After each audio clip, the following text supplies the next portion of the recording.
দেখুন বিকাশের মাধ্যমে কিভাবে বিদ্যুৎ বিল দেওয়া হয়।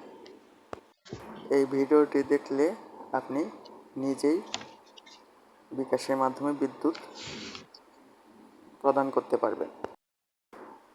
এখন প্রথমে আমাদের বিকাশ অ্যাপে ঢুকতে হবে। বিকাশে ঢোকার পর এরকম ইন্টারফেস আসবে। এখান থেকে আমরা পেবিলে ঢুকবো। এরকম আসার পর আমরা এখন বিদ্যুৎ অপশানে চাপ দিব। এরপর আমরা একটু নিচে যাব। এরপর নিচে গিয়ে আমরা পল্লী বিদ্যুৎ পোস্টপেড এই অপশানে যাব। এরপর এরকম আসার পর আমরা বিদ্যুৎ বিল এর মধ্যে একটি SMS অ্যাকাউন্ট নাম্বার আছে, সেই অ্যাকাউন্ট নাম্বারটি এখানে বসিয়ে দিব।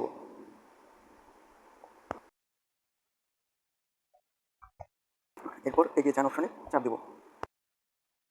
এখানে বিল শো করবে, কত টাকা বিল এসেছে তা দেখাবে। পরের ধাপে যেতে ট্যাপ করুন, এখানে চাপ দিব। এখন বিকাশ পিন নাম্বারটি এখানে বসিয়ে দেব। এখন পিন কনফার্ম করুন। পে বিলে ট্যাপ করে ধরে রাখুন।